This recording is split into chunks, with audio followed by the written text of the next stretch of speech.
c'est fonctionnel à partir de quand déjà? Déjà le 9, on est venu reprendre l'école. Sinon, on était prêts que ça soit fonctionnel à l'année scolaire. Le 9 janvier déjà? Oui, le 9 janvier, ce soir. C'est très bien. Magnifique.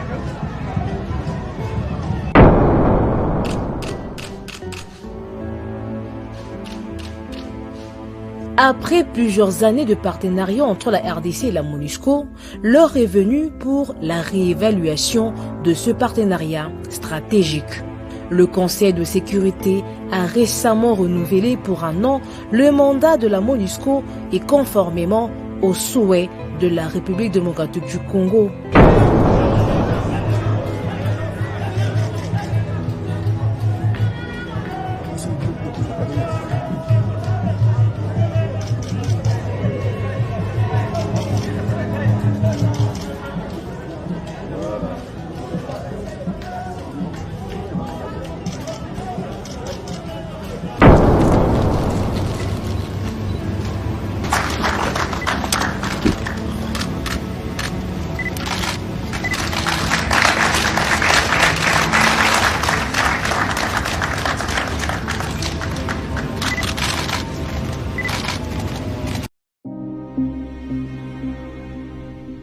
Garant de l'indépendance, de l'unité nationale et de l'intégrité territoriale, je réitère mon engagement constitutionnel de défendre la patrie jusqu'au sacrifice suprême.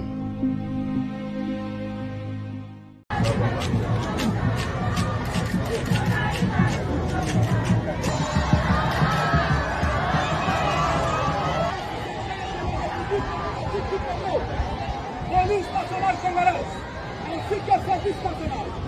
Excellence. Bâtisseurs du service national basé à Mukopa Kabea Kamwanga sont rangés pour vous accueillir et prendre le honneur à l'occasion de votre visite officielle marquant une...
Du Congo, fidélité à la République démocratique du Congo, fidélité au président de la République, fidélité au président de la République. Votre bien ici à Mukopa, spécifiquement dans le cadre d'inaugurer l'école Dr Étienne Tshisekedi Omulumba, école qui a été construite par les bâtisseurs du service national, ceux qui autrefois appelés Kuluna Kinshasa, qui sont passés par le centre d'instruction et d'encadrement de Kanyamaka CC. Ils y ont passé 15 mois de formation qu'ils ont parachevée au mois de février de l'année 2021. Et ainsi, ils ont été déployés, une partie, 2 compagnies dans la province du Kasaï central, où ils s'adonnent aux mêmes activités, notamment la construction des écoles, ainsi que les travaux champêtres pour l'an 2023. Conformément aux instructions que nous avons reçues de votre autorité, nous allons déployer le bâtisseur du 2e bataillon qui vont parachever leur formation à Kanyamaka CC dans les semaines qui suivent. Nous allons pouvoir le déployer dans plusieurs autres provinces, notamment dans le Grand Bandundu et dans le Congo central, ainsi que dans le Grand Katanga. Le 3e bataillon devant parachever la formation d'ici 4 mois, sera déployé notamment dans les provinces du Grand Équateur, avec comme objectif, d'ici décembre 2023, que 20 écoles construites par le bâtisseur du service national soient prêtes à accueillir les élèves. Chaque salle de classe a la capacité de contenir 72 élèves. Et là, en son sein, 24 bancs de 3 places chacun. De la fondation jusqu'aux derniers travaux de construction, en dehors de matériaux qui ont été importés d'Afrique du Sud, notamment les tôles, tous les autres travaux ont été faits par l'expertise des bâtisseurs du service national. Non pas un centre de santé ou un dispensaire, mais une clinique moderne va pouvoir être construite en face de cette école. Elle aura une capacité de 70 lits de malades et elle aura à son sein tout le matériel médico-moderne. Nous comptons, Excellence, Monsieur le Président de la République, que d'ici le mois de décembre 2023, que cette clinique soit opérationnelle. Je ne voudrais pas...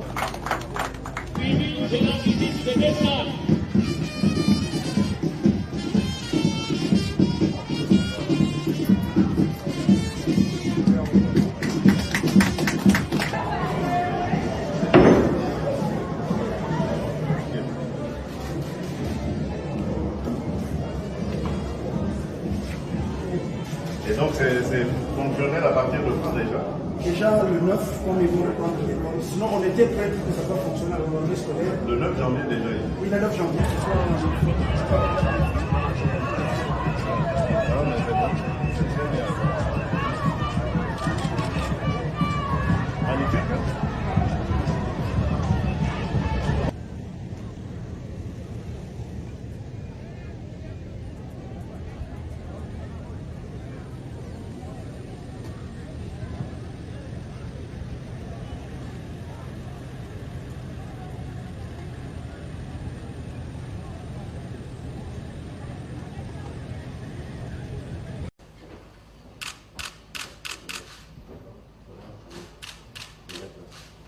Après plusieurs années de partenariat entre la RDC et la MONUSCO, l'heure est venue pour la réévaluation de ce partenariat stratégique. Le Conseil de sécurité a récemment renouvelé pour 1 an le mandat de la MONUSCO et conformément aux souhaits de la République démocratique du Congo. Ce partenariat doit être réévalué pour aboutir à sa fin après les élections de décembre 2023.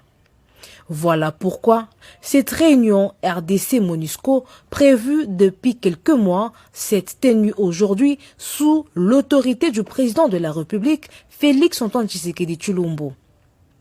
Les échanges ont porté sur les conditions d'une collaboration tripartite FARDC, MONUSCO et forces régionales de la communauté d'Afrique de l'Est afin de concrétiser les résolutions du mini-sommet de Luanda du 23 novembre 2022 stipulant le cessez-le-feu, le retrait, le désarmement et le cantonnement des éléments du groupe terroriste M23 supplétif du Rwanda dans la guerre d'agression injuste subie par notre pays à l'est de son territoire. Réunis autour du commandant suprême des FARDC et PNC, Félix Tshisekedi, les membres du gouvernement concerné, les collaborateurs du président de la République et l'état-major général des FARDC avec les partenaires du pays, à savoir la MONUSCO et la force régionale, ont donc réfléchi sur la planification des actions des opérations entre les 3 forces qui permettra de ramener la paix et la stabilité dans la partie est de la RDC. Il est question là aussi de discuter des missions respectives ou conjointes qui doivent être accomplies dans les cadres de la mission de la force régionale. Aujourd'hui, il était question de faire le point de la relation entre le gouvernement de la République démocratique du Congo et la mission des Nations Unies suivant l'esprit de la résolution qui a été adoptée. Vous savez que dans cette résolution, il a été aussi fait mention du plan de sortie, du plan de retrait de la MONUSCO qui a été tant réclamé par nos populations. Il a été convenu que de manière générale, qu'il soit établi un cadre d'entente qui permettra des rencontres régulières entre la mission des Nations Unies en République démocratique du Congo et les gouvernements pour travailler principalement sur les 4 jalons qui ont été définis. En effet, sous son nouveau mandat en RDC, la MONUSCO est appelée à regagner la confiance des Congolais en accordant protection des populations civiles menacées de violences physiques, en apportant son appui au programme PDDRCS et à la réforme du secteur de la sécurité.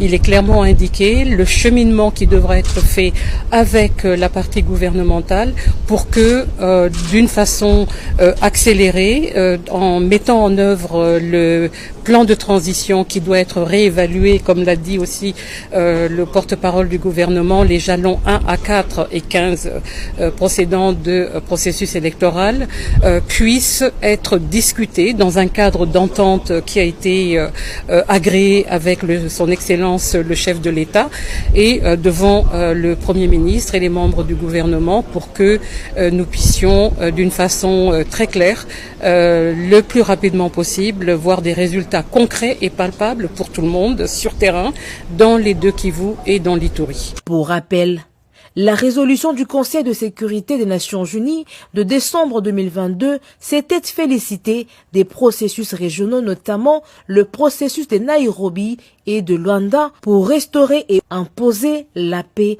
dans la partie est du pays.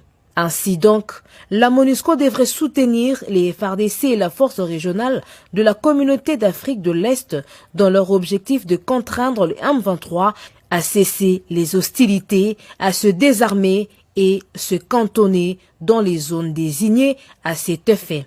Peu avant cette réunion élargie, le président de la République avait convoqué la partie congolaise composée du vice-premier ministre des Affaires étrangères, le ministre de la Défense, le porte-parole du gouvernement, le conseiller spécial du chef de l'État en matière de sécurité, le coordonnateur de la sécurité interne et le mandataire spécial du chef de l'État, ainsi que l'état-major général pour pouvoir mettre en place une stratégie nationale.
Каждый класс по 56. Chaque classe a une superficie de 6 mètres carrés. Здесь находится 8 классов Et dans chaque lieu, nous avons 9 classes de football. De l'autre côté, nous avons aussi un terrain de football.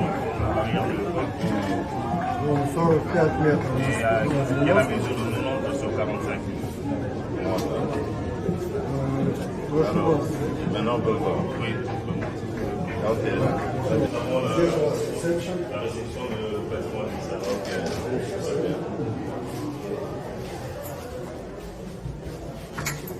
Здесь у нас кабинеты для администрации. Après la remise, ce sont eux qui vont voir comment est-ce qu'ils vont faire de la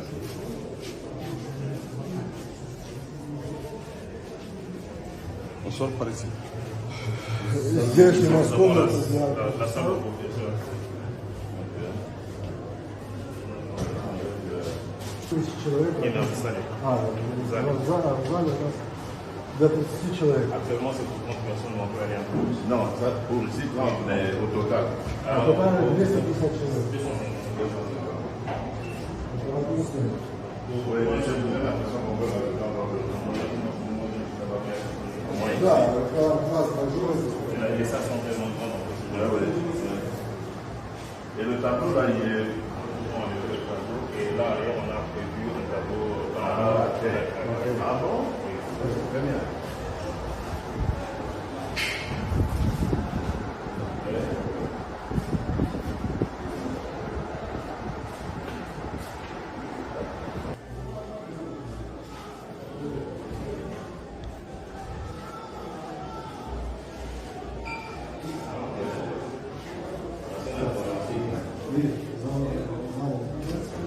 Avec le matériel déjà.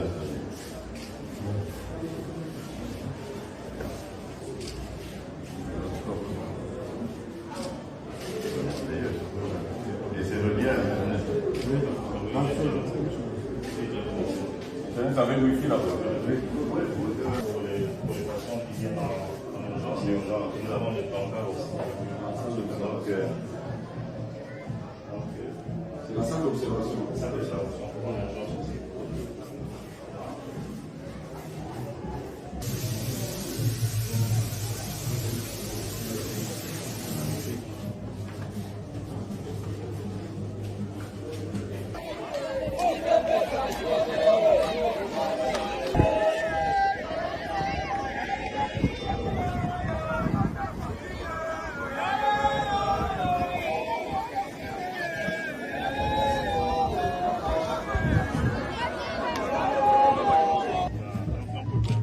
Voilà, canalisation.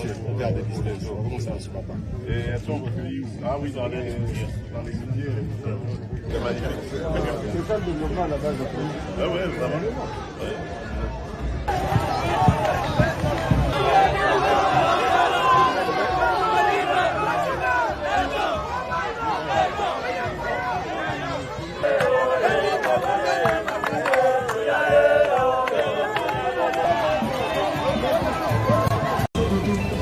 Avec cette dynamique qui vise à stopper la contrebande dans les 3 secteurs de l'or et des 3 T, c'est-à-dire étain, tungstène et tantal, la République démocratique du Congo, ce géant et riche pays au cœur de l'Afrique, prend désormais en main le contrôle de ses ressources tant convoitées et pillées par ceux qui en veulent à son intégrité et à sa sécurité. Un vendredi 13 janvier historique pour la nation chère à Félix-Antoine Tshisekedi Tshilombo, président de la République, qui effectue sa première expédition d'or vers les Émirats arabes unis par le biais de sa nouvelle société dénommée Primera Gold RDC SA. Un partenariat commercial équitable, fruit de la diplomatie agissante du président de la République, après sa mission effectuée aux Émirats arabes unis en octobre 2021, où il a conclu avec son homologue émirati à Abu Dhabi plusieurs protocoles d'accord en faveur de divers secteurs vitaux de l'économie congolaise. Une cérémonie solennelle en présence de plusieurs personnalités et animateurs des institutions publiques, mais aussi de la partie émirati, représentée ici par le président directeur général de Primera Gold RDC et chargé d'affaires des Émirats en RDC.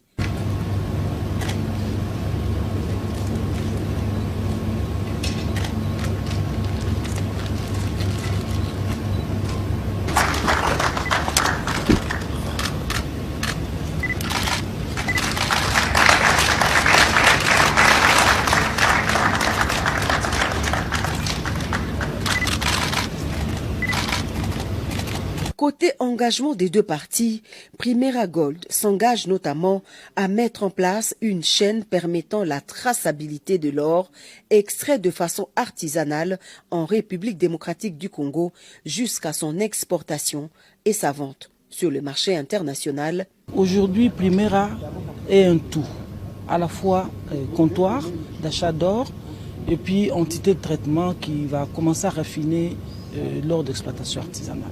Donc nous avons au bas de la chaîne, nous avons le service d'encadrement SAEMAP et au bout de la chaîne, nous avons le centre d'expertise et d'évaluation et de certification des minéraux, donc CEC en sigle, qui lorsque l'entreprise a déjà fait son achat, va passer par le CEC pour que CEC puisse certifier la teneur et puis la valeur même du minerai avant l'exportation à l'étranger. À Kinshasa, les négociations se sont poursuivies au niveau du gouvernement entre le Premier ministre et les délégués émiratis. De ces négociations aboutiront la signature au mois de décembre dernier d'un contrat de partenariat visant la fraude minière. Véritable avancée diplomatique et économique qui vient briser la chaîne fictive des intermédiaires et autres réseaux des négociants informels. Pour le président de la République, Félix-Antoine Tshisekedi Tshilombo, c'est une nouvelle page glorieuse d'histoire qui s'ouvre pour la RDC et son peuple. J'ai toujours mis un accent particulier sur le fait que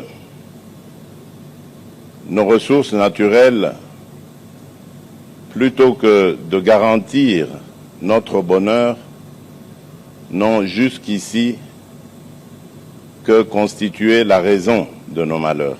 Contrairement à ce qui a été dit ici et là par les mauvaises langues, c'est exactement ce genre de partenariat que j'avais recherché avec nos voisins pour mettre fin à ce trafic et cette contrebande de nos minerais et pouvoir les faire profiter à nos populations respectives en créant évidemment cette chaîne de valeur qui va apporter beaucoup de bénéfices à nos pays et à nos peuples respectifs.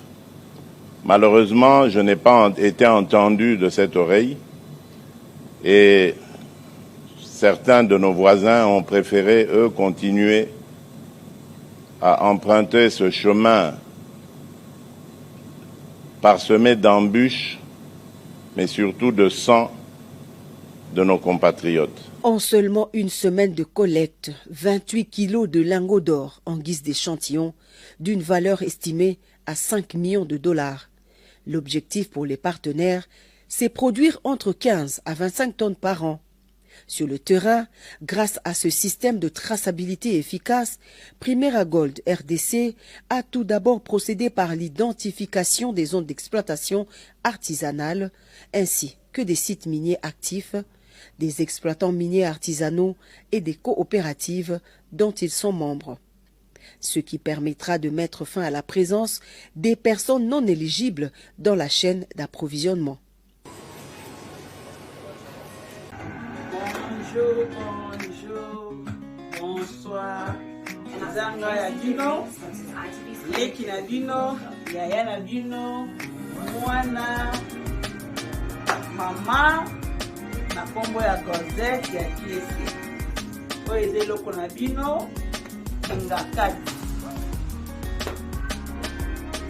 Tofungolisi kingakati.